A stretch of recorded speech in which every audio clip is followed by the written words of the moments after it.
Let me bang. I do let you bang. Hey, let me bang you, man. I let you bang. I let you bang. Greetings, marriage and virgins. Go for Jesus. No for Jesus, people. And I'm not surprised, motherfuckers. Ladies and gentlemen, it is time once again for your favorite mixed martial arts podcast. Recording out of Los Angeles, California, it's MMA Roasted with Adam Hunter. Who the fuck is that guy? Who the fuck is that? Hey, everybody, welcome to the Brother MMA Roasted Podcast. Me, Adam Hunter. We got one of the funniest people I know, the greatest comics, Weendawg. Thank you. We got fucking. No, that's Weendawg. I was gonna say we got Shang, the hilarious. Little dark. He's a little dark, but he's. I mean, Shang is a hilarious comedian and a very positive human being, man. Always very positive, man. Very, very positive, which I fucking love. well, you know what change does? I think changed you and changed me. Not positivity wise, but when you realize you got a tiny person that literally depends on their life for you.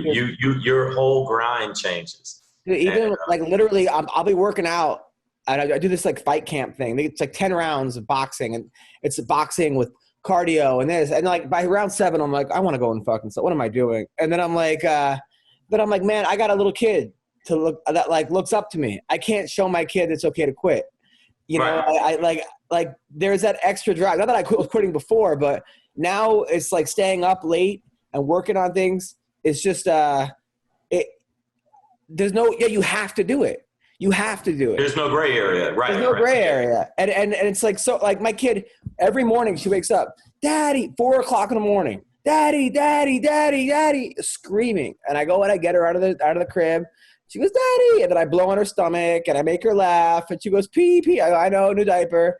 And then she goes, give me a bottle. I get her a bottle. She goes, thank you. And then she's like, put me under your arm. And I sit there and I was like, let's put on Cocomelon. And I fall back asleep. It's like, no, like, but it's the best. Like, Right. It's tiring, but it's the best. I think with Cameron, my first, it was harder. The second, I have two boys. So yeah, my second one, it was like, I get it. But the first one, I was like, man, I'm tired as fuck. Can't you just go change yourself? This is bullshit. Yeah. But now my kid's learning different phrases to get me to do things. Like I was in the room with my wife and her, and I left, and my wife goes, wait, come back. And I came back. And now my kid always says, wait, come back. Wait, come back. She just knows that wait, come back will bring me back into the room. And then the other day I'm like, I got to go shower. She goes, no, tomorrow. Like she doesn't even know what tomorrow is, but she knows that it means that I'm not going to do whatever I need to do. It means come here and please me, because that's little kids. But I think that, and it's funny, when I had my son, I had my older son until he started kicking people in the head. I had him going to class. No, and his reasoning was, well, wanted to see if it would work.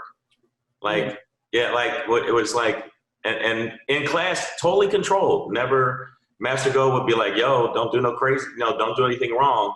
But then outside of that, he couldn't, Oh, well, that's anybody. I mean, I've been working on these combinations for like 6 months, fight camp, and I'm not going to go hit anybody or kick anybody because it's kickboxing too. But a couple times, like a guy like threatened me, and I'm like, man, I wonder if it, like we were at the park and there was a guy smoking crack, and the teacher was like, hey, get out of here. There are children there. And I'm like, fuck, do I have to go kick this motherfucker in the face? Like, I was going to see if that kick was so you think it too. Right. Yeah.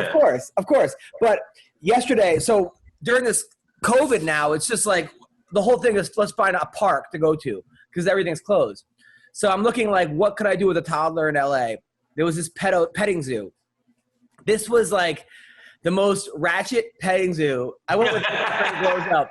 Dude, we went there. It was like in the back of a baseball field and like a batting range. There was nobody working. There was one person working there, one Mexican dude working there. Like he worked everything. There was a carousel. I'm like, how come I put my kid in the carousel. I'm like, how come the horse isn't going up and down? He stopped it and put her on a horse and went up and down. Right? Then they were like, that's awesome. There were goats everywhere, baby goats, llamas, but they weren't in the cages. They were just walking around free. I'm like, smoking cigarettes. They were out walking around smoking cigarettes. Dude, I'm not kidding. There was a sign saying, enter at your own risk. Animals are unpredictable. Like, that was an actual sign. Like, first of all, life is unpredictable. Like, but then there was a duck there. The duck had an afro. I'm not kidding. And Glozell was like, that's Tyrone the duck.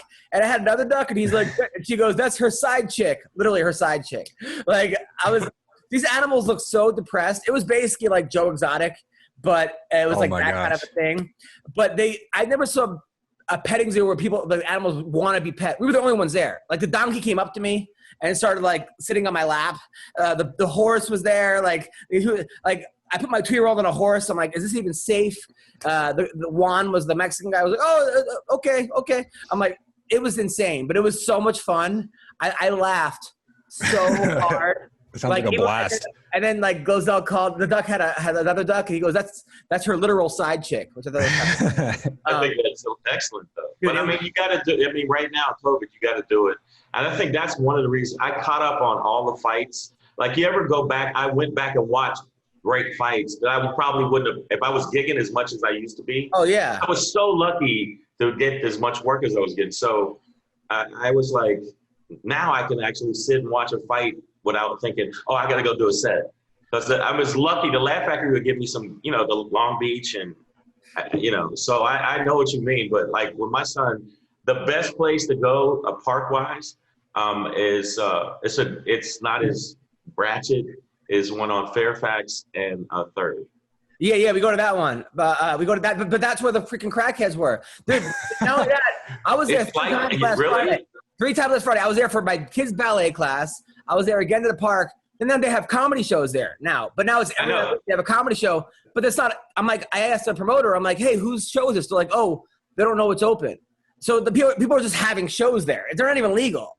And then it was very, very black crowd last Friday. And I noticed that with black audiences, like, and this is a very general statement, but like when white audiences, like if you offend them, you can lose them the rest of the show.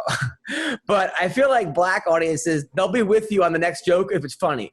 Like you can piss them off and they'll go, ooh, the next joke, they're like, you'll get an applause break. You'll get a boo to an applause break. They're more forgiving, or they don't give a fuck. Oh no, I've seen you in front of those kind of crowd, a black crowd, mixed crowds. Yeah. And but you're kind of edgy though. So yeah. Oh yeah, no. Your set is definitely. I remember watching you once and thinking, I think we were in, was it Seattle or was it? It was Seattle. Yeah. And I was like, I just thought Adam gives 0 fucks. Dude, this was a very, very black crowd, and I couldn't see them. Not to be racist, but it was that dark. The lights weren't on, right? And then I'm on stage. Why would that be racist? That's just it was dark. I couldn't see darker people.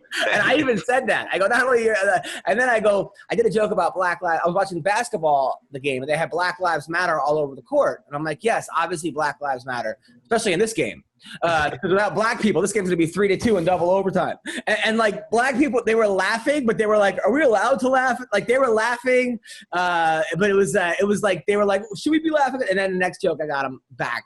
By the way, so big news: Weendawg has COVID, right? Yeah. I mean, it's a 99% chance that I have COVID-19. I'm getting tested tomorrow, but the reason I say this is because my girlfriend got results back today saying that she is positive for COVID-19, and I've been, with her like every single day for the past week.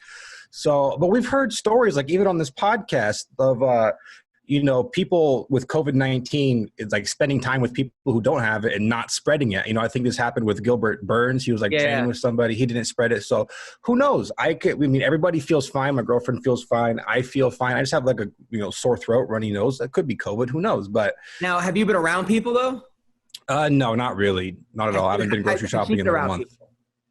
No, she hasn't either, really. So how did she get it? I don't know. Who knows, dude? How does anybody get it? Does it come through the freaking window at night? Who knows? I mean, normally you're around somebody who has it. That's how you get it. You don't just if you haven't been around anybody, you can't just get it. I don't know. But it's okay. So now have you guys been wearing masks when you go out? Yeah, if we're required to, we went to a restaurant on Saturday up in Oxnard, or you wear a mask walking through the restaurant, but then you take it off when you sit down. So I don't really understand the logic behind that. So that could have been one of the places, but distance apart. Now your girlfriend has been sick before, though. She has underlying health problems. She has epilepsy. I don't know if that weakens her immune system. I don't think it does. But are you worried though? Are you worried about her? No, not at all. She'll be fine.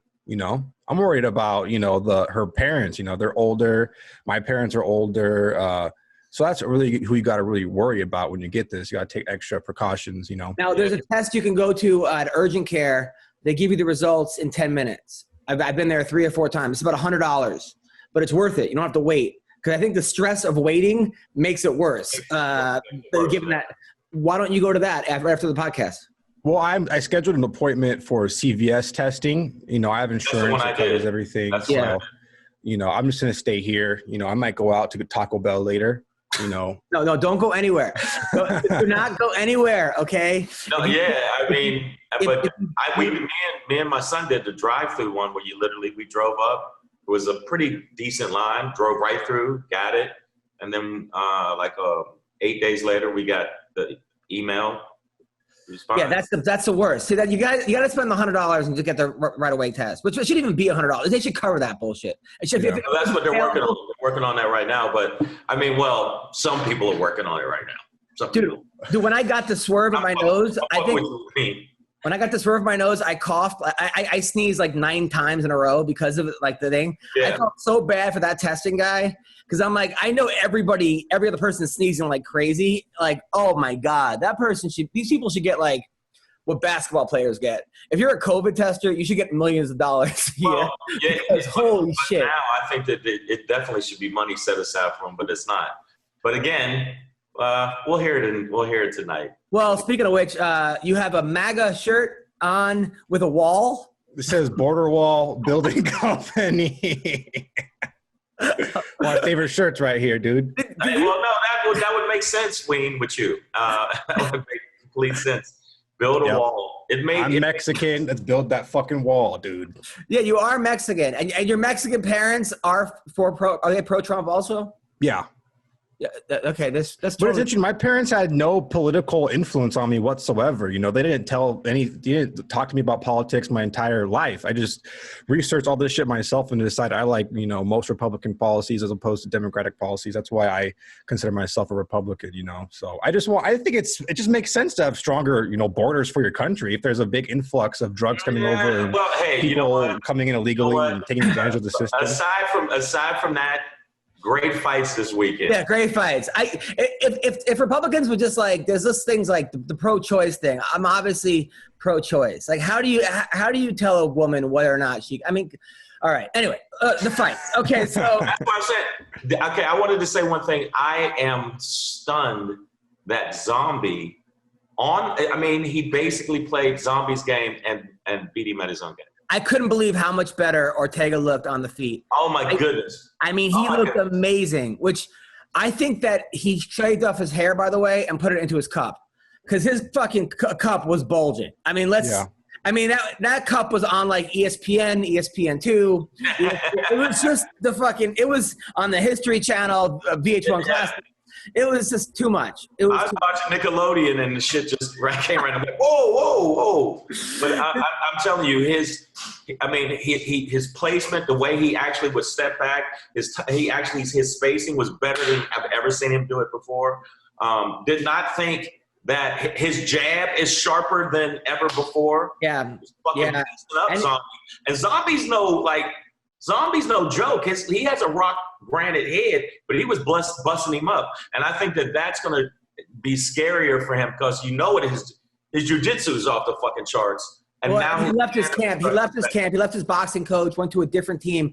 That team, I know that there's an asterisk around it because of TJ Dillashaw and what happened with him. Yeah, that was Dillashaw. That wasn't everybody else. I think. Right, but the team does not get enough credit because between Dillashaw and Juan Archuleta and now Ortega and there's monsters at that team. Cub Swanson, and it's you don't hear about that team as much. You always hear about AKA or ATT or Jackson Wink. That Orange County gym is they're monsters. They're all around the same weight too. They're all like 135 to 155. You know, they're all right there. I've been past there twice, and I'm telling you right now, it's just an air of intimidation when you walk into fucking the gym. That gym is just incredible, and I'm excited about TJ Dillashaw. I think Dillashaw, you know what? I gotta say, you know, he took his punishment like a man, you know, or a woman. You can't even say take it like a man anymore. Like a responsible person. You're canceled. I mean, he really took it like, you know, he said he owned it. He said, I fucked up. He did 2 years off. He kind of stayed out of the media, and I got to give him credit because, you know, the worst is when guys, they get busted and they go, oh, I didn't know, or maybe they didn't know, but then they get busted. Jones? Are you talking about Jones? John Jones is I think that John Jones is a sociopath, and I love John Jones. Me too. But he's one of those. I love him as a fighter, not as a human being. Yeah. I love watching him fight. I was like, yeah, take that back, man. Yeah, I don't love him as a person. I love him as a fighter, and I still think that like right now, like on MMA fighting, is Khabib the greatest fighter of all time? No. The answer to that, to me, is no, not yet. If he runs through Gaethje, we could definitely have that conversation. But right now, and if he beats GSP, I would say yes, he's the greatest fighter of all time. No. But you couldn't even say that with GSP because he's fighting an older GSP. If he fought a prime, GSP, I mean, what do you say? It's like Listen, in my eyes, the greatest fighter in the UFC of all time is a man named Vinc Pichel. And, oh, God, he's right here. How embarrassing is that? Nice. I mean, one of the best fighters, I'd have to say it right now. I'm going to put it out there. Oh, my God, I'd say it's Vince. I think you have to have categories here. You have to have clean fighters and best fighters because Vitor Belfort, TRT, is the greatest fighter of all time. No, you can't even put him in there. No. He was doing fucking shit that, like, out of video games. He was doing, like, I mean – he kicked Bisping's eye out. And I love Bisping. He's my friend. But his eye is literally out of his body because he could take his eye out because of Vitor Belfort. But you know what? He was juiced to the fucking rafters, so I wouldn't count him. No, that's what I said. Yeah, but if you have the asterisk, come on, bro. If you have the asterisk goat, like if you have like juiced. If you have in baseball, if you have home run hitters, right? If you have like Barry Bonds as the best home run hitter because of juice Barry Bonds and Mark McGwire, then legally, I'm just saying the best. No. It takes. I done that asterisk. It applies to him. Vitor. No, you're right. But I'm saying like his whole build changed, and I just do not give him props. No, I'm saying I'm going to have Khabib as Khabib and GSP. Vitor got approved for TRT though, so that's why you got all jacked like that for a bit. Right. That's you got approved for TRT, and then they're like, "Nah, you're taking advantage of this shit, motherfuckers." They took it away. Well, dude, I'm on TRT, right? Because I went and they said I was at 250 or 300, and now I'm up to 1,000, and I feel amazing. He was up to he was up strong to, like bull. He was up to 18,000. Like he had like fucking 18,000. Yeah, he had like 18 times the limit that, like you're supposed to have. Can you imagine if he bust the old he bust the old Chael Sonnen line? They must have caught me on a high day or a low day or something. Oh my! I mean, like his sperm probably shot through assholes of chicks. And the wall, it shot through an asshole, the wall, and the wall next to the wall. But I just feel like fighters, don't get me wrong, I see why they use it because you heal faster. But I'd say the people that are clean, I consider them more. Of course. But there's some people that don't. But let's have two different categories. Vince. Right. Who's the best all-time great naturally, and who's the best all-time great with substance? Honestly, I can't really say because there's so many guys that cheat that I don't really know who's fully clean, honestly. Like, I'm the only person that I know 100% sure that have never done steroids. I'm the only person that I know in fighting that I know for sure 100% have never done steroids. Right. Okay, but let's say that's really all I can say. Let's say people that have never been – okay, so like GSP, even though people said he has HGH gut and they say that he didn't pass the smell test, let's just assume that he's guilty – assume he's innocent because he's never been proven guilty. Right. So let's say, whereas John Jones hasn't proven guilty. So based on people that have been caught and people have not. I'd say Okay, GSP. well, yeah, GSP probably has the best credibility. He hasn't been caught by it. He's brought a lot of attention to it. He's actually the one that first started calling people out for using shit like that. So I'd probably say him, honestly. And GSP. Maybe Diaz is too. Maybe Diaz is too because they talk a lot of shit. But who really knows? It could just be a ploy that they use. They might use some sort of steroids used. Who knows? Because the way those guys are fucking training, you know. All right, and who's the best juiced up of all time? Juiced? Oh, geez. John Jones or Belfort? For his day, I'm gonna say honestly, probably like I don't know. I really like Sean Shirk because he was like the original Juice Monkey. But he lost to BJ Penn though. Yeah. He did. But who knows? BJ probably was on steroids too at the time. Like how big as fucking. Now we're talking about conjecture. I'm talking about like based on like proven. Probably Jones, honestly, because Jones has been like caught several times, right? Like it's really no secret that motherfucker's on steroids. So Shang, who's your him or his brothers, honestly? Best natural and best dirty. I absolutely would say GSP. A lot of motherfuckers are telling me like, well, GSP, he didn't win every fight. Doesn't matter. Even the people that beat his ass, he came back and beat their ass. Yeah. And I mean, there was a couple times where I was like, wow. I mean, he just came back and looked better each time in each fight. Jones for sure, but I think Jones is an asshole. It overweighs he is. Come on, man. Come on, man. I was like, he's a great fighter. I'm like, yeah, but as a person, kind of a dick. I mean, O.J. Simpson was still an amazing running back. I mean, we're not going to go on how many great athletes were assholes. A lot of them. No, I mean, but he's like he goes to mountains and reports to monks who teach assholism. Yeah. There's a difference between being an asshole and being a piece of fucking shit, and that dude is a piece of shit. Yeah, Wait, who? O.J. or John Jones? Jones. He has like really shitty fucking things that he does sometimes. Yeah, come on, man. He's a really shitty fucking person sometimes. I mean, fighting-wise, and there was a couple people I think that beat him, and they didn't get the props. But I thought he got beat at least twice. Yeah. I feel like it was close enough. I don't know. I feel like Jones is one of those fighters like Mayweather, where because you hate him, because he's so good, you always give the close rounds to the other guy. Like if he was a guy that everyone loved, I feel like people. I think the closest person that got to beat him was Gustafsson, and if those last two rounds didn't go the way they did, I think Gustafsson would have actually won that fight. I thought Reyes beat him more convincingly because I think he really hurt Gustafsson, where he never really hurt Reyes.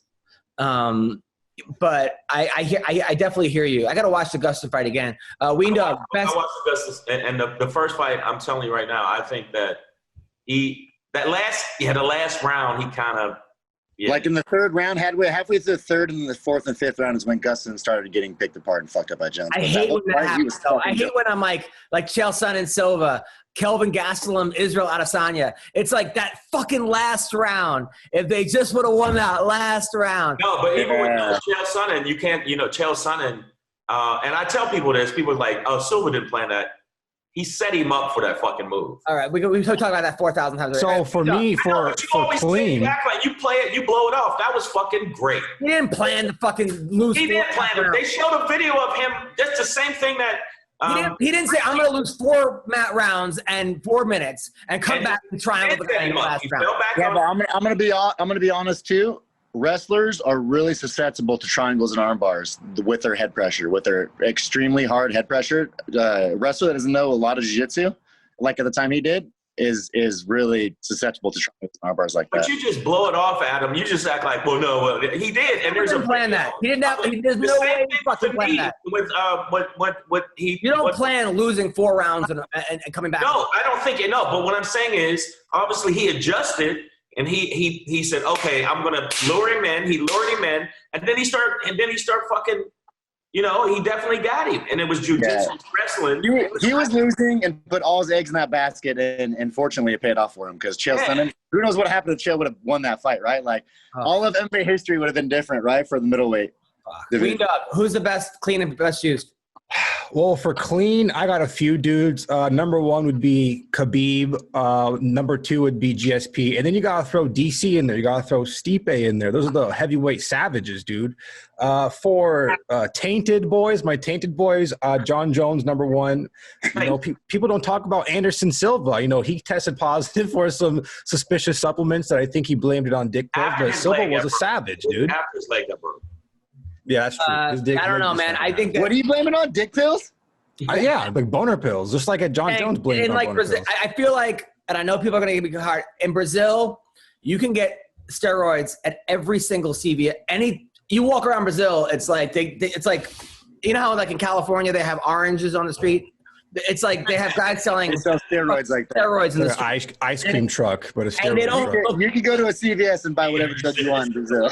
And they don't look down on it. If you get caught, like, it's better to like lose, better to win and cheat than to lose in some ways. I feel like they don't look at it as like, they look at it as like, oh, so what? You like, a lot of those Brazilians, I hate to say it, but it seems like when USADA came and started like really clamping down, a lot of those guys, like, I mean, look at, what's his name?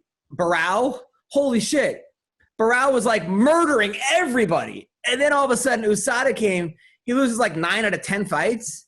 I mean, well, when USADA came, all the Brazilians kind of fell off the top 10, didn't they? So what you notice a trend there, don't you? yeah, I mean, let's call a spade a spade. It just seems like,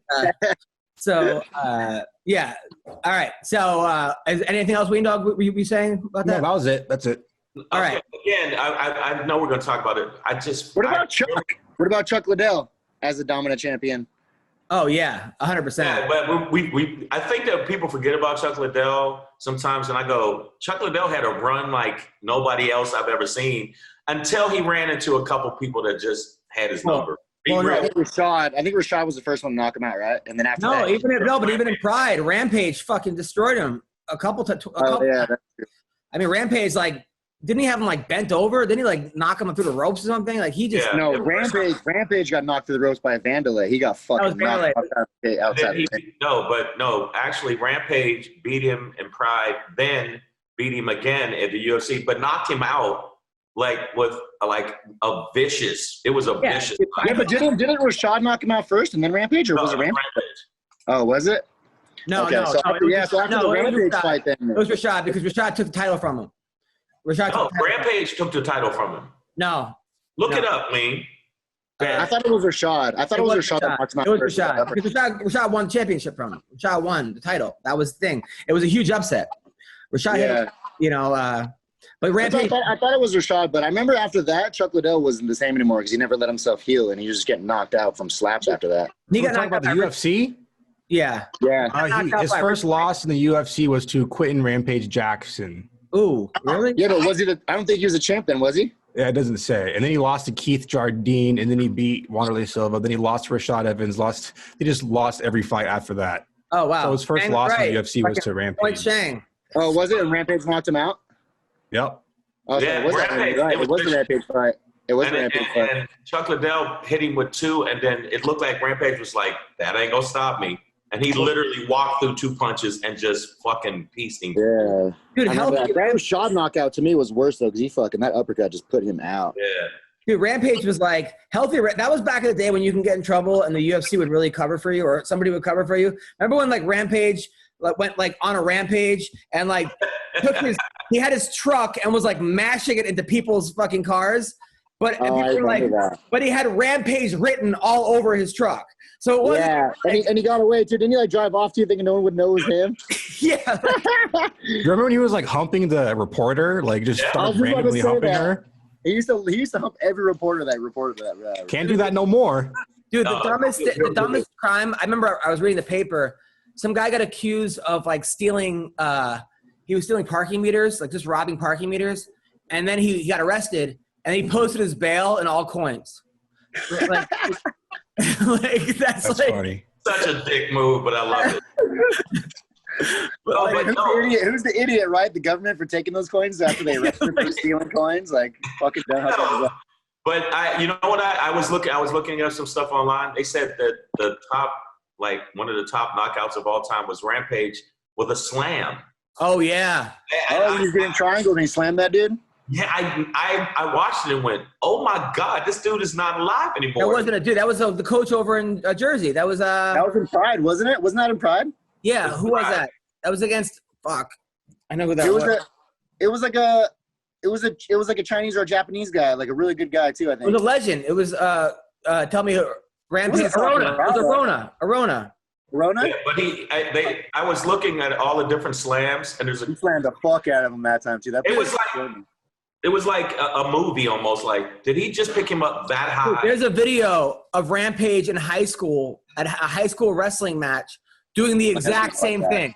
Doing the same thing. Like, he's literally like 14 years old, and they're in like a state tournament, and he picks the guy up and fucking slams. Yeah, he was fucking spiking people. And then the match is over. They're like, dude, that was like the funniest thing. Like Mike Pyle, I love Mike Pyle, told me his first UFC fight was against Rampage. It was in Tennessee. He just signed up, and there was a 50-pound weight difference, and Rampage threw him out of the ring, like kicked him and just tossed him out. And then I go, what do you do? He's like, I rolled back in. Like he just went back. Like it was WWF. He just counts to 10, get his 10 count to get back in. But I mean, if you look at the top 10, they said top 10 knockouts. Ricardo top 10 knockouts. I was like, I thought it would be more standing, but they said no. Like across the board, voting wise, all MMA fans, they voted Rampage in the top 10. I was like, get the fuck out of here. My first jiu-jitsu class ever at Legends, I didn't know. I went there, and it came up in a triangle, and I picked him up and slammed him, and then they stopped the class. The teacher was like, you can't do that. And I'm like, but I saw a guy on TV do that. They're like, yeah, we're not allowed to do that. I thought that was a legitimate, like, you're allowed to do that. But I guess I got in trouble for that. But Gerald Meerschaert is here. Hey, he's here from his cabin. It was like that place that Dexter kills people. You know, where he's just fucking like. Meerschaert, how are you, man? Those thin wood walls.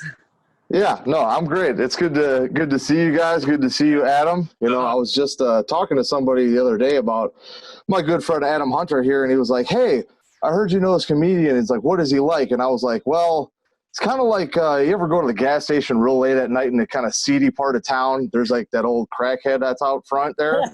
It's kind of like if that guy was doing Norm Macdonald jokes all night. It's pretty much the same thing. Fucking lot lizard. I'm not really sure. It's either an insult or a compliment, depending on how I look at it. I think it's both. Both. Now, Meerschaert, by the way, so Weendawg, we think, has COVID. His girlfriend has COVID. He has anal sex with her all the time. That's very relatable to the COVID positive test. Now, you had COVID. What was it like for you? For me personally, I was very fortunate. I had a stuffy nose for a couple of days. That was it. That's what I have right now. I have like a runny nose and a little bit of a sore throat, but it's no big deal. I'm still going to go out to the mall and everything. No. You get like a headache or anything? No, do not do that. No. Meerschaert, like a headache and stuff like that, like a lot of guys said they got? No, not at all. Now, I didn't either. Gerald, how long when you got COVID to when you didn't? How long did it take for it to go away? Well, like I said, the symptoms lasted 2 days, and I felt completely fine after that. I was still working out in my little home gym, getting on the spin bike and stuff, lifting weights, but I didn't get a negative test for about 3 to 4 weeks. So as far as like how I felt healthy almost immediately, but I didn't get that test until, like I said, a little while later. You were positive for 3 weeks every day? I mean, every time I got tested, I would assume every day, but yeah. That sucks. Oh my God! I thought they test you every day. They test you like every other day. Like, how does it work when you're like sick and they have you in there and they test you?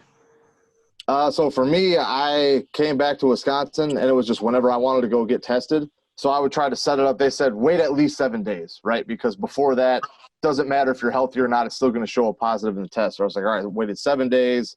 Then I waited another 7 days, and then I waited like 3 days, and I think I took one more 3 days after that before I finally got a negative. Did your girlfriend have it too? No. So luckily I was driving back from Vegas when that would still let you drive back. And she was able to go stay with her sister and quarantine with her. Well, not quarantine. I was quarantining. She was with her sister. So never came in contact with her. I had the dogs and the cat here. They seemed fine, and they didn't give it to anybody. So I was lucky. How great was it to be away from your girlfriend for a couple of weeks? Did that clear your head? Why would that be a great thing? Yeah, I was already gone for a fight week, man. I was getting excited to get back and see my girl when I got home, and then it was like another 2-3 weeks. It was just, I felt like you. I was like masturbating every 5 minutes. What kind, did you like? Was it regular porn? Did you go into? Was it MILF porn? Was it midget porn? Ninja porn is the best, by the way. Well, let me just lay out the blanket statement that I plead the fifth. However, I will say that I have noticed that almost everything is turned into some kind of like step something, step It's the sister, worst. step whatever. So you have to go to like fetish to find like not family members. It's who is this for? Like who is step? It's ridiculous. All right, so let's get the elephant out of the room. Last fight didn't go as well as you wanted. Now here's my theory, right? You're best friends with Ben Askren, right? Askren got knocked out in 7 seconds, right? You said, Ben, I got you covered. Okay, don't worry. I will get you. I will get knocked out quicker, and that way it will take the stress off you. Everyone will make fun of me, but you missed it by 10 seconds. Is that what happened? First of all, it was 12 seconds. Okay. It was 17 seconds. Still twice as long as you've ever lasted, I might add. Very good point. Yeah. I will. Hey, the one thing I will say that, because the Ben knockout's getting overplayed a little bit, but I did see, I had a picture of me helping Ben put on his gloves before his Robbie Lawler fight, because I was there in his corner, and someone posted that picture and said, "This is what 22 seconds looks like." That was pretty good. I thought that was pretty good. Got it. Joe, I got to talk to you. What's up? Last week's in the books. It's gone. But now is the time to review the tape and prepare for this week. There is no better place to get in on all the action than with DraftKings, the leader in one-day fantasy sports. To add to this week's excitement, DraftKings has a free shot at millions of dollars in prizes up for grabs. How cool is that? And if you haven't tried DraftKings yet, head to the App Store now because you don't want to miss this. Draft your lineup and feel the sweat like never before. Every run, pass, and catch means more with DraftKings. It's simple. Just pick your lineup, it's underneath the salary cap, and see how your team stacks up against the competition. Nothing adds to the excitement of watching the game quite like having a shot at millions of dollars in prizes. And for everyone who's looking forward to this week's UFC 254, which is us, okay, be sure to check out DraftKings MMA contest. How cool is that? UFC 254 with DraftKings. Here's your call to action. Download the DraftKings app now and use code ROASTED. For a limited time, new users can get a free shot at millions of dollars in prizes this week. Don't miss out on the Week 7 action, okay? Enter code ROASTED. They get a free shot at millions of dollars in prizes with your first deposit. That's code ROASTED, only at DraftKings. Make it rain. There's a minimum $5 deposit required. Eligibility restrictions apply. See DraftKings.com for details. Check it out. Now listen, was it one of the things where you were just expecting him to wrestle and shoot in and weren't expecting that punch? I mean, I was expecting more wrestling, but it doesn't really do much good to be like, oh, what was going on? What was it? I got knocked the fuck out in like one punch. It sucked. The initial game plan was to make him chase me and make space so I could hit him. I ran into the cage early. He did a good job of cutting off my my right side, cutting off by my front hand, which you want to do against the opposite-handed fighter. And it's a small cage, so it's hard to make that space. I could have hit earlier. I could have just went after him. I had a game plan. I failed to execute it, and, that's what happens. And, again, the funniest part of all this, too, is everyone keeps coming after me talking like, oh, yeah, like I was talking shit. I never said the guy was bad. I kept saying how good he was. And then, I didn't deliver on what I said I was going to do, and that's really upsetting for me because I'm like, at least if I was in there and I got to scrap it out with him and it was like, hey, he's just a better fighter, I could live with that. But I got touched once. I didn't even get to find out, what it's really all about. So that kind of sucks, but it is what it is. Well, you've knocked out a lot of people in your life. You have an amazing record. You're one of the best fighters in the UFC. It's just, it was a bad night at work. And I still think that you could beat this guy. I'm not even that sold on him yet because I think that we really haven't seen him tested. We've seen you tested, right, but we haven't seen him tested. So, well, that was my whole shtick was what happens when he meets resistance. Now, I didn't provide any resistance, granted, that's on me, and I would, I would more than love the opportunity to fight that guy again. I genuinely, I don't like him. I don't know what it is about him. He rubs me the wrong way. I genuinely don't like him. He came off kind of like a douchebag to me for really no reason. So, I'm all about that fight. Will I get it right away? Probably not. It's going to be hard to get back at that guy, especially because they're going to try and, fast track him. So, but hopefully down the line before I retire, I can get my hands on him.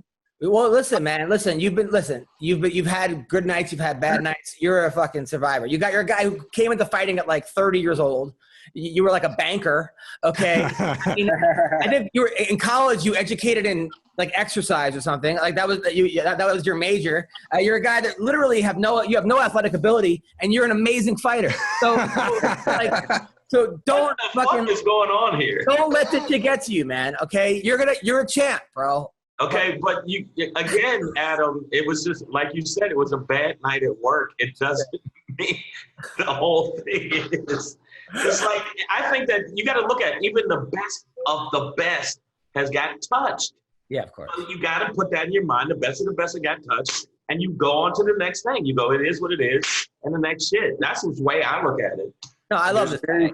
There's very few top 10 guys that haven't been on the other end of a highlight reel of someone else. So it's just part of the game, right? And fighting is a game of inches, and you give half an inch, and that motherfucker's gonna take the whole one. So it's just the way it is. Exactly. And the most fucked up part about that, so like I've always heard that from my old coach. If you're on one side of the highlight reel, eventually you're going to be on the other side. Unfortunately, it had to happen then, but the whole tirade Adam went on, he actually gave me more credit than I was due because he said I was like an exercise major. I was in college to be a fucking music teacher, so he actually even gave me more credit than I should have gotten.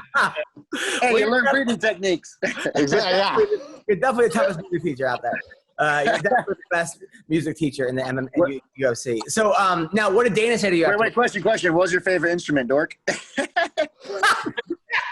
I should have saw that coming, Vince.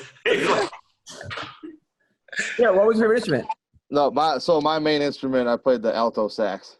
Oh, have you guys not seen my videos? No, I haven't seen any. Nobody has. No. Now I'm gonna look though. Yeah, Adam's got my video saved on a private. Some bitches on a private server. No, I won't ruin it for you. Go to my Instagram. I'm sure Adam has it up right now on one of his phones that he was touching himself to before. And if you scroll down far enough, you'll see a picture of me playing my saxophone. Yeah, I like it, man. You're a badass, bro. You legitimately are a badass. What did Dana say to you after the fight? Anything? Dude, I don't remember. I don't like when I got knocked out. I didn't wake up until I was in the back room, and it was like I had all my clothes on. So like I was in the fight, and all of a sudden I woke up in the back fully dressed, and I'm like, well, this is never good. Like shit. Oh, dude. I don't know if he said anything to me or not. All right. Okay. Was that the hardest you've ever been hit? Again, I don't remember, so I guess that kind of means yes, right? But on the same hand, I look at it, I was like, dude, this is the thing that doesn't make sense to me. And I feel like, because I got cracked 2 times in 3 months, like my last 2 fights have royally sucked. I think I didn't wait long enough between the Ian fight and this fight, and like my chin hadn't fully recovered, because I fought Thiago Santos, and I didn't go unconscious. And even during that fight, while I'm getting pelted in the head, I'm like, why the fuck am I still awake? This gigantic man is beating the shit out of me. How am I still alive right now? And I was fine through that one, but then, you know, that one I fought a guy who came up from welterweight, and all of a sudden the lights are off. Doesn't make any sense. It's okay. It happens. You're gonna come back. You know you will. All right. You know you will. I know you will, because you're a badass, bro. But you know what? I've noticed a lot of people that if you don't give yourself time to heal between you literally can repeat it. I think you gotta give yourself time to heal. Yeah. You know. Yeah, you gotta heal. There's something that doctors don't tell most fighters either when they get knocked out is your brain is like a muscle. So when you get knocked out, that's like pulling a muscle. That's like straining something or pulling something. So you need to rest that, right? And the only way to rest your brain is to stare at a fucking wall like a dumb shit and really not use any kind of your problem-solving skills. But most doctors don't tell you that kind of stuff. So remember earlier how I said Chuck didn't let himself heal and he was just getting knocked down. And you've seen this from other guys too. It's because they don't take the time to let their brain heal like that. Like when I got knocked out, I stared at a wall for like a fucking month. Even after that, I was still like getting rocked from time to time, and I spent more time just like trying to blank myself out, right? And to this day now, I'm okay. Where I've got hit by some big shots, and I don't get rocked as well. Like there's times where people don't know that kind of stuff, you know. You said that with Chuck Liddell, so you think that's what happened? How long is going to be there for? Yeah, because Chuck got knocked down 6 months later. He was fighting again. Like, he should have been. I think he was on coke while staring at the wall. Well, yeah, probably. But Chuck Liddell, after the Rampage knockout. And you think that after that it was like, oh, I didn't give myself time to heal, so he fought someone else, and then it repeated. Look at how soon he fought after that. Chalk Chuck fought, I think, within 6 months of that. And there's no way you can get knocked out the way he got knocked out and come back 6 months later and be 100%. There's just no way. Your body does not recover like that. Like, you need to. Well, let's talk to a guy right now who's 25 years old, 8-1. Kyler Phillips. Dude's on a fucking rampage. Kyler came like this, like, what's up? What's up? Your last mentality, man. Your last fight, you looked so good, man. You came out there, you just fucking murdered that guy. And you came to my show in Arizona, and you had smoking hot girl, you had the outfit, the whole thing. And I say to you, I go, who are you fighting next? And you go, some guy from Mongolia. You didn't know his name, and then you weren't fighting a guy from Mongolia. There was nobody. So, how did you even prepare for this? Did you even know who you were fighting? Yeah, so no, dude, I was trying to fight in June, July, August, September, and I was set to fight in September, and then I was going to fight in Vegas, and then I got a new opponent, that Mongolian dude, and then they said they had visa issues initially, and then I got the fight, we rescheduled it for September, and then we rescheduled again for October 3rd, and so I was set and I was good. And then, like, literally 2 weeks before the fight, they said he just couldn't come for some reason. And so I didn't have an opponent until, 3 days, until I got on the plane to go to Dubai. Wow. So they asked me, who do you want to fight? And they're like, I was getting on the plane, and they gave me a name, and I didn't even look him up. I was like, let's go. And then so flew first class and then went out there and just, watched the dude. And I knew he was a heavy hitter and was going to come out hot in the first round. And it was fun, man. I had a great time. Used my Jew wrestling keto ninjutsu kai. What? Everything in one word. No, afterwards you started breakdancing.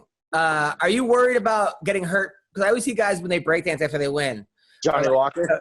Yeah, this kind of weird flip and stuff. Trying to learn. Well, I do a lot of flips, and I used to breakdance when I was in middle school, and I used to do parkour. And I've broken a lot of bones, like a lot. Not just in jiu-jitsu, but from doing flips off of stuff. And the crazy stuff, like the crazy twist stuff, I don't do anymore as much.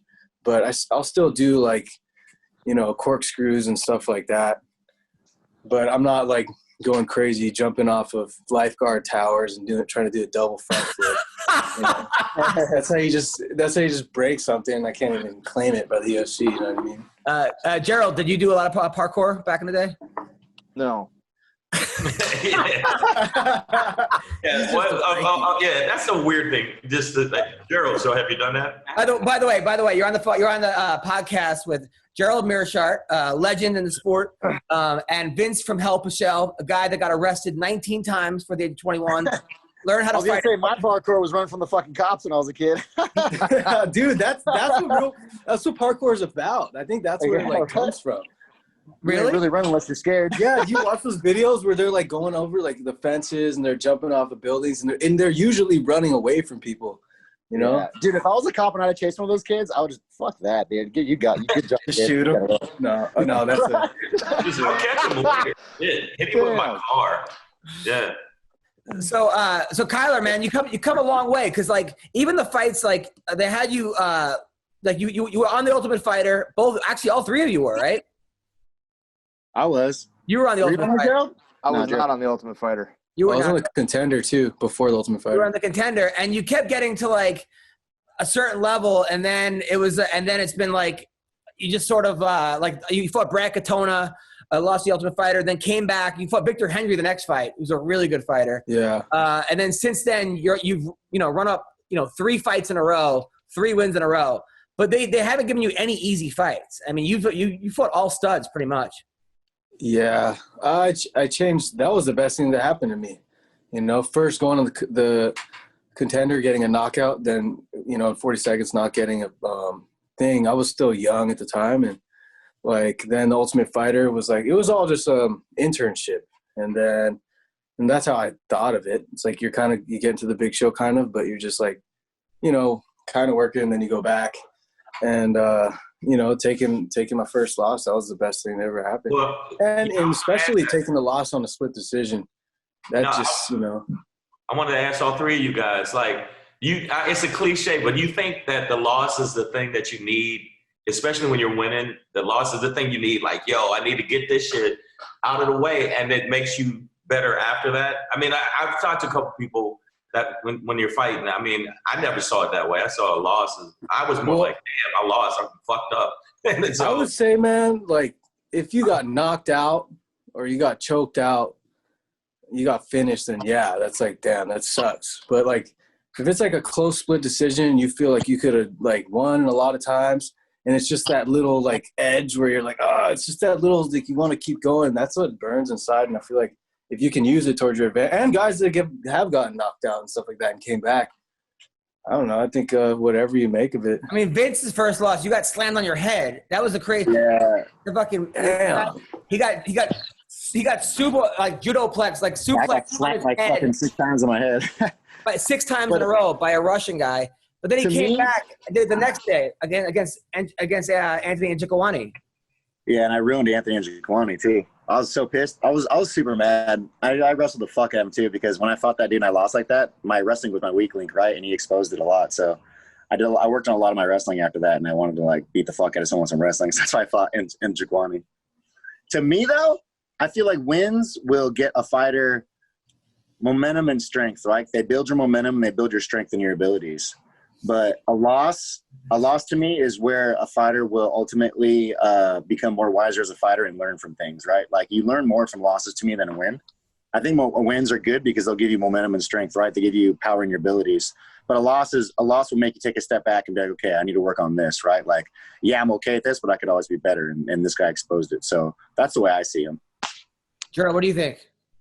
Yeah, I think it varies person to person. You know, it kind of depends on how the loss comes, right? If you were training really hard and then all of a sudden you start slacking off and you lose, and it's like, oh, I got to stay in better shape. But, you know, kind of to what Vince said, you know, using it as a learning curve more than anything, and like really focusing in on, because there's times too where you think, oh, I'm pretty good at this. And then all of a sudden you get into a fight and you can't do it. You know, say you think you're really good at jiu-jitsu, you get into a fight, you try and use your jiu-jitsu, and all of a sudden it's not working against the guy who it should work against, and it's like a reality check, like, oh, maybe I'm not as good as I thought I was, and then you know what you need to work on. So as long as you can take the loss and get something positive out of it, I think that's important. But, you know, beating yourself up over it isn't going to help anything. Gerald, have you always been a 60-year-old man? I feel like pretty much. Like, have you ever actually just like – I feel like you've like this wise man, but like you've always been like that old wisdom guy who looks angry and you can't tell if he likes it or not. Because every time I interview you, I'm like, Gandalf, dude. Every time I interview you, I'm like, this guy fucking hates my guts. And then afterwards, you'll text me going, that was so much fun, thank you. And I'm like, oh, maybe he did have a good time. Like, do you ever, like during sex, do you smile? Like, when do you ever actually? No, I mean. He started off the interview saying that you were a crackhead near fucking. I know, but like, do you ever like getting a blowjob? Are you happy then? Like, when are you actually happy? For real? No, that's pretty. It's funny because like since the time I was probably like 16, I listen to NPR when I drive somewhere, and I like different stuff like that. But then I'll text you like I'm a 16-year-old girl, so it's this weird like dual thing I got going on. But no, I'm a pretty happy person. I just, I look fucking old as shit all the time. I look like I got some city miles on me is what I'm trying to say. Yeah, there you go. But like Kyler looks like a 12-year-old. I mean, he's I don't even think that's not even his house. By the way, Kyler, what nationality are you? Dude, Kyler looks like Teen Wolf to me. Yeah, Teen Wolf, dude. Dude, no, I'm Vietnamese, Portuguese, Irish. Wow. Mixed breed, yeah. It was a big orgy or something? Where did your parents meet? They met at some ice cream shop or something in California. At least that's what they told you. That's exactly what they told me, yeah. The 80s. Now, what's your background? And now, have you been doing MMA your whole time? Or you did wrestling? Karate? Yeah. I started with jiu-jitsu. At 3 years old, then just kept doing that, and then wrestled, did like Greco freestyle in high school, and then I was always doing like taekwondo and like boxing stuff, and then like kickboxing classes, and then I started doing Nikido Kai. I'm actually here at Two Knuckle Sports Gym, so I got my black belt in Aikido Kai about a year ago, so now I'm a sensei. So now, you know, I got all the power, bro. Yeah. Got that black belt, man. You gotta watch. Yeah, how do your parents put you in jiu-jitsu at 3 years old? Like, you're choking kids out of 3? Yeah. Oh, dude. So I'll tell you a sick story. So my dad, he just put me in jiu-jitsu at the Gracie Academy at like 3, but I have like super bad ADD. You know, I thought it was just a joke, but I was learning arm bars. I was learning Americanas. The fact was I was learning and he never really pushed me. Then I got older. I wanted to do it. It was my decision, but I was always around it. But the first time I ever experienced something where I liked was when I was like in the 3rd grade. And there's this kid, he was like in the 8th grade, and he was picking on me in the jumper at a party. And he was like slapping me. And I went to my dad, and I was like crying. I was like, I don't know what to do. My dad's like, why don't you just take him down, single leg him, go to mount, start smacking him, take his back and choke him out. And I was like, oh, okay. I listened to my dad. I go back in the jumper. I like ankle pick him, dude. I did like a freaking Gracie ankle pick, you know, pass guard straight to mount, start smacking him. He turns. I sink in the choke, and I'm like, and I was like crying. And then he was just like belly down. And I just kept, and then I just heard him snore. Like, I just hear him snoring.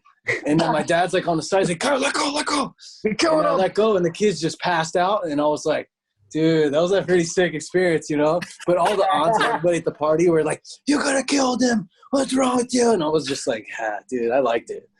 Ever since then, I was a fighter. You're not allowed to go to no more kids' parties. You're not allowed to go to any more fucking moon bouncers. I became the bully for fucking Kyler. And he was a hired entertainment there, too. So I don't understand. How does your dad know such specifics? Was your dad, he trained too? Yeah. So he was always around martial arts his whole life. And he was, because my grandpa was a 3-star general in the Marines. So he was always moving around. And my dad was always like in Hawaii, like Japan, all over the world, like doing martial arts. Like, did your grandfather fight for the Viet Cong or for the U.S.? I mean, he fought it all, man. And it's crazy though, because my mom's from Vietnam, and good thing Viet Cong's not in my blood, dude. I'm from the South, man. Oh, okay, got it. You know what I'm saying? Got it. But I forgot what my train of thought. But no, yeah, my dad just we were living in Torrance at the time that Hoist was fighting in the UFC, and that was in Torrance. So my dad was like, oh, sick. So he just put him in it, and we were doing that. And then we went to the Machados when I was probably like 6 years old. And then we moved out to Temecula when we got Dan Henderson. But back then it was Team Quest. And then Carlson Gracie Jiu-Jitsu in Temecula. So you had like the greatest coaching ever by the age of 7. Yeah. Like, you were at Gracie, Machado, and Hendo, Team Quest, all before you were 6 years old. Dude, it was a part of that whole, like, I don't know. There's a bunch of kids, or a couple kids that have gone up that have been doing jiu-jitsu since then, but it's cool to see back then kids doing like the underground MMA, fighting at like Saboba Casino, you know, and you don't have to wear the shin guards and headgear and stuff like that. I mean, some people will call child pancration tournaments. Some people call that child abuse, but fuck it. It was successful in this situation. Out there abusing each other. That's a good point. Now, did you win any world championships? I won the worlds in jiu-jitsu at blue belt at 16. And then I kind of like, I got my purple, then I got my brown. And then I've been a brown belt for about 5 years. And I just been focusing on MMA since then. And I kind of like fell away from jiu-jitsu competition. Right. But I still got it. Of course. Dude, you're killing it, bro. You're fucking killing it. But I got to ask Gerald, what made you switch and go, you know what? I think I want to be punched in the face for fucking with. Like, no offense to jiu-jitsu, but like, dude, you know, he punched a black belt once in the face of a brown belt. He punched him 3 times more as a white belt. You know, like just getting into so much like barambolo and like, you know, sitting down, pulling guard all the time was great, but it was just, especially from a wrestling background, you know, wrestling in Temecula Valley, having good coaches, doing like, you know, staying on top and like learning to fight, you know, it's like, I didn't know if I wanted to just keep doing jiu-jitsu, maybe have a gym when I was older and just do that only and butt scoot for the rest of my life, or become a fighter who I actually am. And so I went to GCU in Arizona, and I was listening to my mom. My mom's Asian, pushing me hard to try to be a doctor, and I was going to be an orthodontist. Oh, what an idiot. And yeah, and then I like realized after, I like just went against it, and I was like, fuck this. I was like, I'm dropping out of school to pursue fighting at the lab. So I just went to the lab full time from there, lived at the fighter house, didn't have a job or no car, nothing. And then just, 7 years later, I'm right here, Well, you're 25 years old. You're 9-1 in the UFC. You're doing pretty damn good. That's really good. Oh my God. Meerschaert, have you ever thought about going back to saxophone? Yeah, probably not professionally. I don't think saxophone players make that much compared to MMA fighters. So before you came on, Kyler, Gerald was going to be a music teacher, and then he realized, I'm not getting any pussy. So he wasn't trying to get at the kids' moms and stuff. Yeah, did you ever hook up with any of the kids' moms? Why do you think my line is I'm your mom's favorite fighter? Come on now.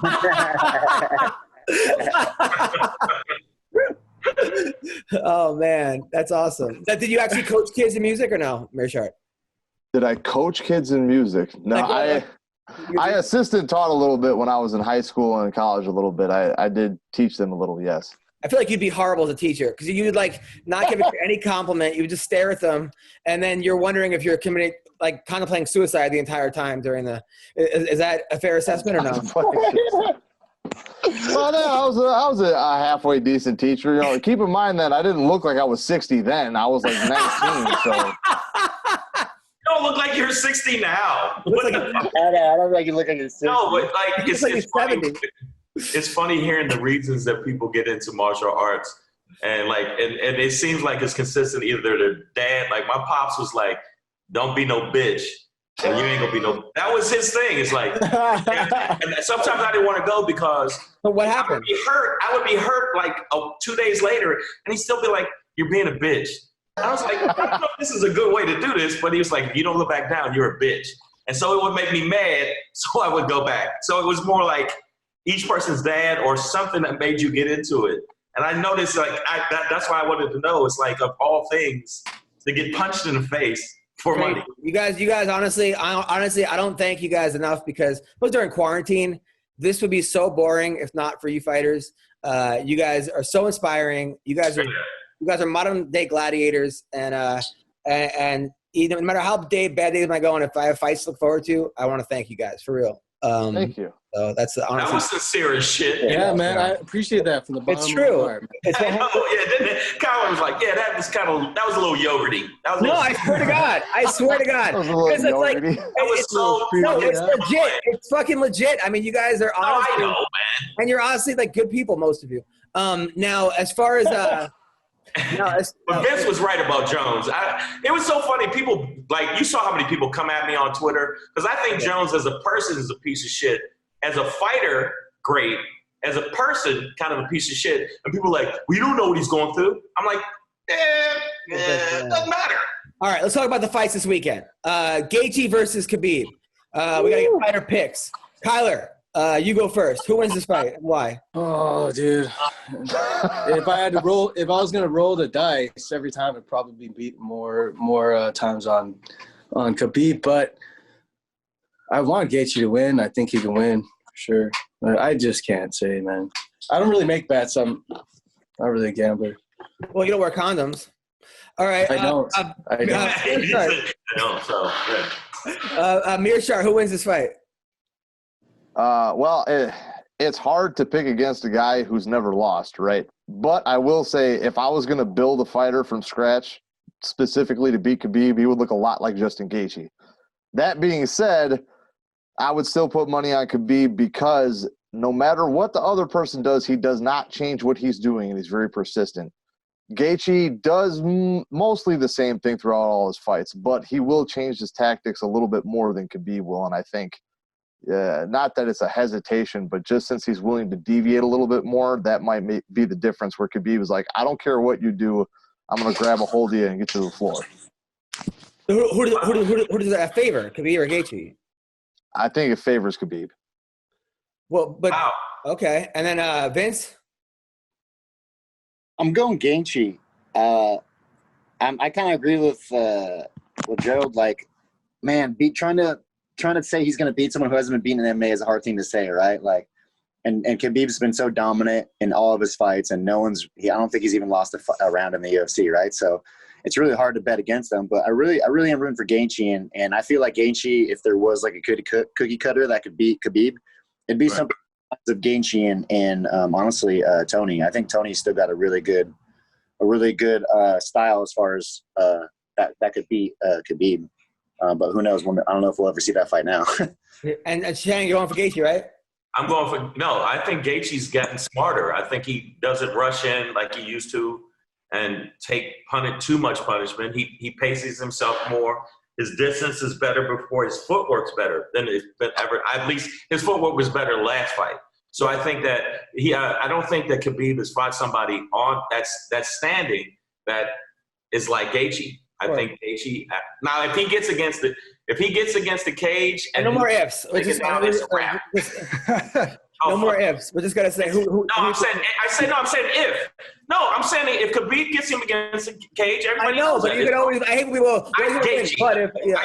You know what? Yeah, I'd say Gaethje. I'm going for Gaethje.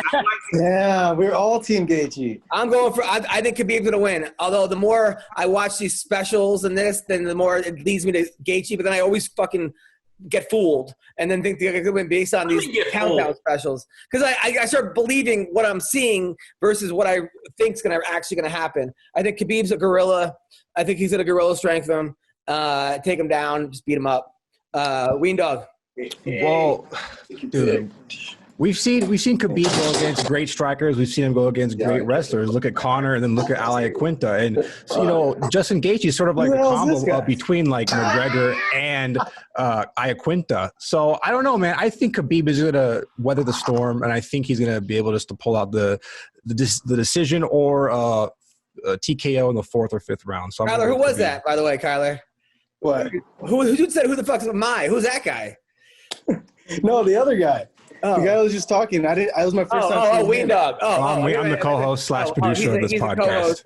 What up, Weendawg? What's up, Kyler? Big fan. All right, so Robert Whittaker versus the. Look at this angle. Versus the gorilla. Look at this angle, bro. You look like you're like Thanos tall. You're like, versus the killer gorilla, right? Hey, put your dick away, man. Whittaker versus the killer gorilla. Kyler, who wins? It's killer, dude. I feel like it's like POV porn right now, by the way. So. The angles. Yeah, Killer Gorilla for sure. Team MMA Love. Killer Gorilla. This is called MMA Love. Oh, good. I like that better. Meerschaert, who wins? I got Cannonier for that one, actually. I think Whittaker makes too many mistakes, and Cannonier stays structured too well, and that dude freaking hits hard. Vince? I'm going the same. I think Whittaker – I really like Whittaker. I think Whittaker's a really underrated fighter because when he's on, he's like – probably one of the hardest guys to fight, right? He's a really tough fight for anybody. But I think Gorilla is he's on fire right now. And Whittaker's kind of like, I think he's like out of his, how can I say this? He doesn't have his tunnel vision like he did before, right? With fighting. So I think he's a little distracted by something. I'm not sure, but I think Gorilla's going to take it. Shang? I think that Whittaker, ever since Stylebender, I think that he's not even that last fight, he doesn't seem as focused. So I'm going to go with, I like Whittaker though. Fuck it. I like Whittaker. Fuck it. Maybe his brain never recovered. Like you were saying earlier. Yeah. That could be. I don't know. Stylebender did kind of put it on him. Let's be real. Oh yeah, he fucking killed him. Yeah, so that's what I'm saying. I think that since then he just seems different. But I like him as a fighter, and he is when he's on, he's on. Like Vince but Vince knows what the fuck he's talking about. That's why, because Vince is the smartest man in the world, and that's the truth.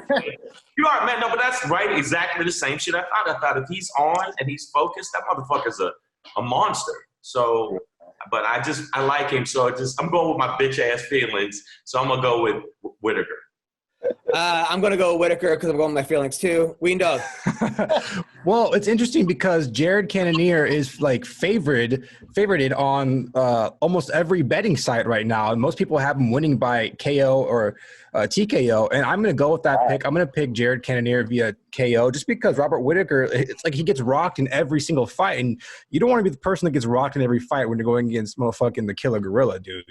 Yeah, that's a good point. All right, next one. Kyler Phillips, nicer butt, Miesha Tate or Mackenzie Dern?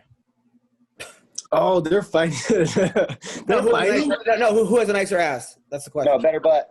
Oh, for reals? Yeah. I've never seen Miesha Tate in person.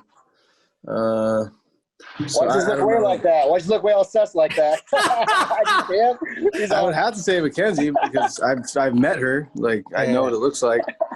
Well, you know what it looks like in person? Like it's been on your face? No. Just I've rolled with her. Oh, wow. Nice. This wasn't a real question, by the way. I just made that up. All right. But the real question is, Alexander asshole. Now Tonquino's going to beat me up.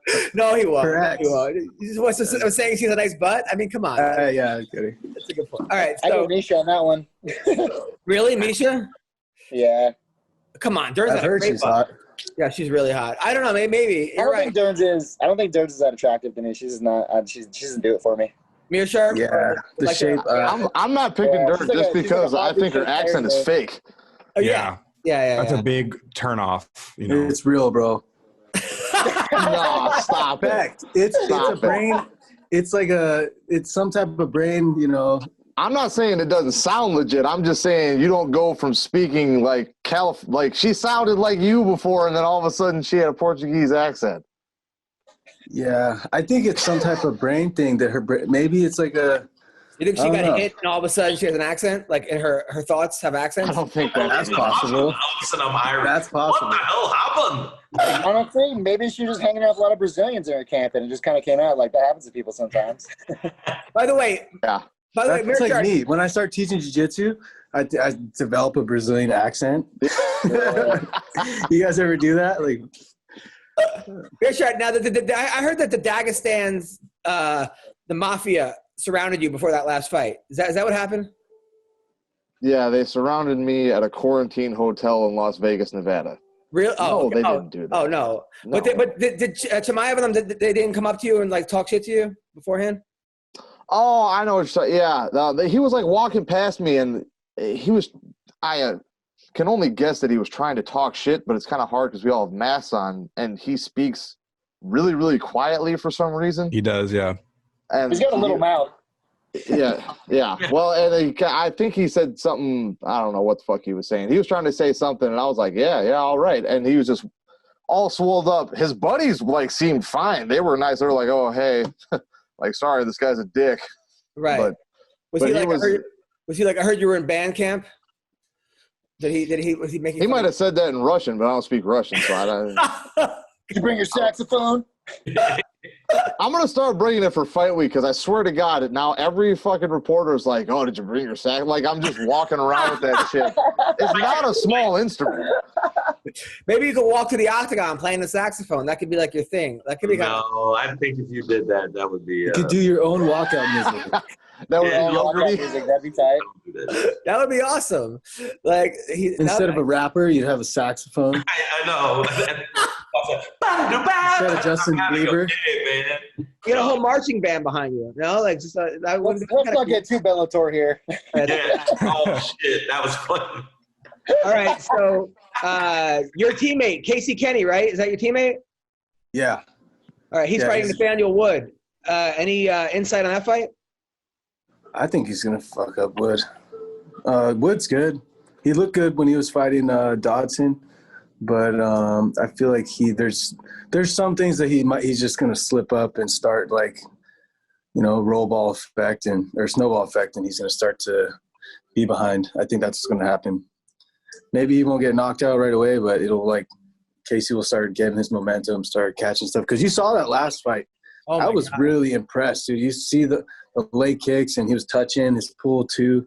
And, I've never seen him like that. And I feel like he's just starting to get to his prime, Wait, what's a pull two? Fucking, like you dodge and then come back with a right hand? Yeah, it's like his like sugar, like the boom, Yeah, now let's talk about Sugar. Sugar punch. Yeah, what about Sugar? So I'm a big Sugar fan. I've liked him before the UFC, during the UFC. I know he got all kinds of hype behind him. I'm kind of on his side. Normally a guy loses and I'm like, if he makes excuses, I'm like, but I feel like his ankle fucking did give out. Like, it wasn't like he checked the kid. It seemed like it was a fluke accident, no? Yeah, I mean, you saw Michael Chandler and Brent Primus, right? Yeah. Yeah. Michael Chandler's a beast. Dude. He beats him 9 times out of 10. But he got the belt in that fight, so it's kind of it's hard to say. I think people were looking to hate on that. I think it was either like a pre-existing condition that he already had, like he might have had some minor ankle pain already, and then that check made it worse, or it was that check that just kind of made his ankle go dead, you know? Meerschaert? Yeah. I mean, I've rolled my ankles plenty of times. Luckily, it's never happened in a fight, but I didn't have a problem with that. The only problem I had was when he was like, mentally, I'm undefeated. I was like, are you? Are you really? Yeah. Like, I'm not saying it's your fault, but to not accept the loss outright for whatever reason it is. I think he did was saying that, but actually, like, a couple weeks later after his fight, I posted a picture with him, and in the comments, he put whatever and won. Like, I got a bunch of random people hating on my page. Like, these dudes. Yeah, he definitely. I think that he should have accepted it a little smoother. I think that's. Yeah, well, my favorite was the meme of him at the table that says, "I haven't lost, changed my mind." That's the best one. That one will always be my favorite. He's playing the social media card, but I mean, UFC was hyping him beyond belief before he was at that point. Honestly, dude, he's a big motherfucker for 135. I didn't realize how tall he was. He's like a big, tall motherfucker. Yeah. Very tall. And Cheeto's a big boy, too. Like, he's a little taller than me for a 35er. Now, Kyler, last time he came on the show, he said him and his girlfriend invite other girls over for, like, play sessions. Are you ever invited to those? Wait, who? Wait, what? Forget it. Jesus Christ. I was talking about Tim Welch. You talking about Tim Welch? No. I was on I was on the Timbo Sugar Show podcast like last week. No, I heard that him and his girlfriend bring home other girls. They're yeah. Now, are you invited to these sessions too, or are you in the corner? Oh. No. Kind of sucks. Yeah.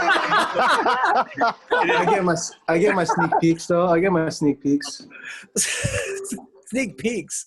He's got little people with the camera on the previews. Has Uncle Creepy ever walked in jerking off during this? Because Uncle Creepy said on the podcast, Chuck Liddell used to have threesomes, and he would walk in the room jerking off, and Chuck would be like, "Take care of my friend."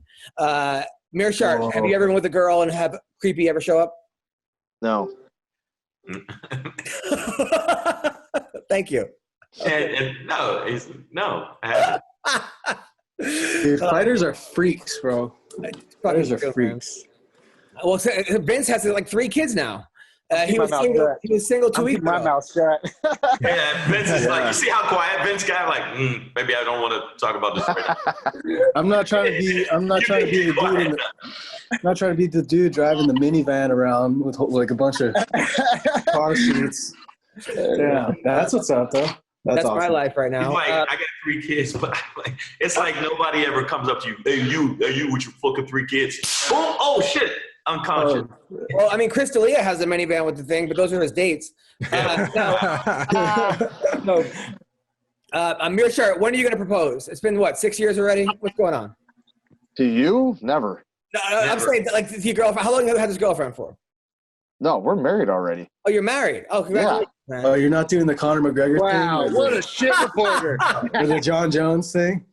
No, I'm not. No, definitely not. And I'm staying away from the coke, unlike those two. So. Oh yeah. How long have you been married for? We got married in, what was it, March? It was May 15th, and it was on a Zoom call because it was during COVID. Oh, congrats, dude! Congrats. Thank you. Thank you, guys. Did you get Zoom bombed by a guy jerking off during the ceremony? Because that would have been. Someone finish What's with you and jerking off, bro? You say a lot of jerking off shit. That's okay. So you got married via Zoom call? That's so like family, everyone came like via Zoom? No, it was literally just my wife and I at our house. We had the laptop set up, and then the official worker from the courthouse was at her home, and I know this because I could hear 3 kids in the background like running around creating a ruckus. And they just had us like sign this paperwork, put your ID, your license up by the webcam, show your birth certificate. She checks off on everything, you mail it in, and you're done.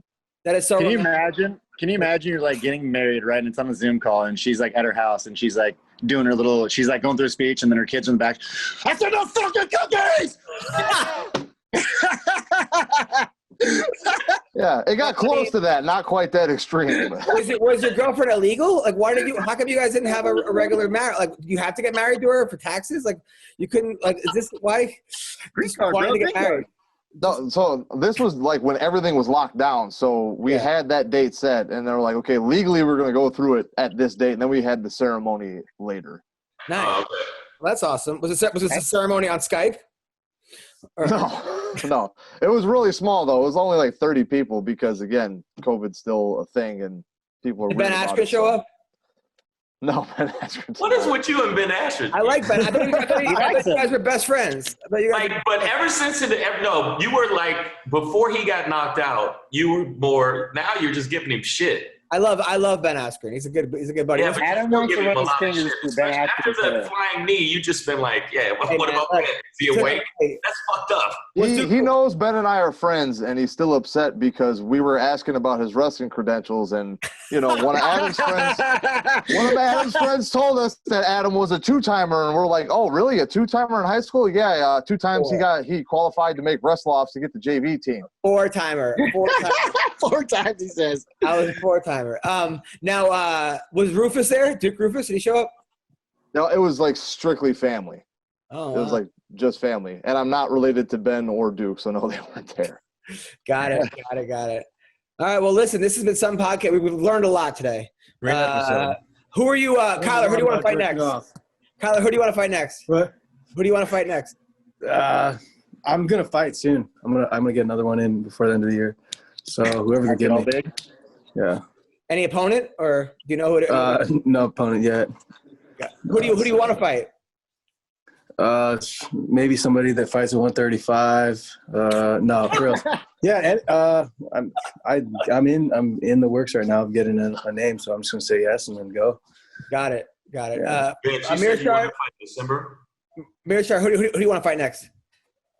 Well, I ain't going to be fighting for a while, but everyone seemed to like the Ed Herman fight, so I'm not opposed to that. That had a lot of hype behind it. But I'm taking a long time off. I definitely won't fight until 2021, and like the very earliest it would be is March, but it'll probably even be after that. Cool. Vince, any fight coming up? Any news? Right now I'm fighting obesity and old age. Fucking no, I'm in the gym right now. I'm going through a little minor injuries, coming back from the fight right now, pushing too hard, coming back. So I'm just kind of slowly trying to wing myself back and look for a fight. I'm still trying to fight by the end of the year. Hopefully I can get something in December. If I have to take another short notice, I'm just trying to keep my body from falling apart on me right now, my old ass. Got it. And then Weendawg, what do you have coming up? Go subscribe to my YouTube channel, The Joe Perez Show, and TikTok at The Weendawg or at Weendawg. I don't know. One of the two. Don't TikTok, I got a YouTube channel. Did I ever show you that meme about guys that TikTok, bro? I'm going to send it to you. Send it to me, bro. I have 10,000 plus views on each one of my videos. I'm a TikTok celebrity, bro. You still wear panties, bitch. Right. I don't give a fuck. I like the way they feel in my pee-pee. Whoa. Oh, Shang, what do you got coming up? Just make sure you check out the website. I am Shang.com. And the special Shangri. It's called Shangri. So Shangri. I like that. I give you guys so much props, man. I don't know how you guys keep doing it. I was in so much pain so many times. And to see you guys fight through that shit is just gangster, man. Because, man, after a couple times, I'm like, God damn, I'm going to be feeling like this for a long time. So maybe you were almost there. But you just didn't get over that line. Well, this is back in the 1920s. They didn't have gyms in the 20s. It wasn't MMA back then. It was. Shut up. During Prohibition. Because now I'm older, I don't want to get hurt. He was still fighting Prohibition. Shut up, Adam. Yes, by the way, I will be doing a live stream show from Flappers tomorrow night, Friday night. You can watch it. Follow me on Instagram for the link. And then also, I'm at the Alameda Comedy Club. I'm in Las Vegas at the LA Comedy Club New Year's Eve. Come see that. Kyler, Are you doing any clubs near me anytime soon? Venice tonight. Venice, well, that's not really near you. Tonight you going to Venice? Yeah, Venice, California. Are they allowing like crowds and stuff? Yes. Oh shit! I'll send you the link. And then December 18th, I'm doing my comedy special. I can't say for what network, but it's going to be huge. Kyler, do you highlight your hair, or is that your real hair? I got highlights like a year ago. My mom did my highlights with my brothers. We were in Florida. Right. I just kept going like that. Manny Petty's highlights. Been slaying since. Got it. This has been some show, people. Some show. Thank you, Meerschaert. Please don't kill me. I can't tell. You give me that look. He made the face. He does look pissed off all the time, doesn't he? Oh my God, dude. It does look like Dexter's murder. It looks like every guidance counselor I've ever had. What the hell did you go to school? You never listened to them. He just looked at me like just disappointed. So anyway, thank you guys so much. Take care and have a great week. Bye-bye. All right, man.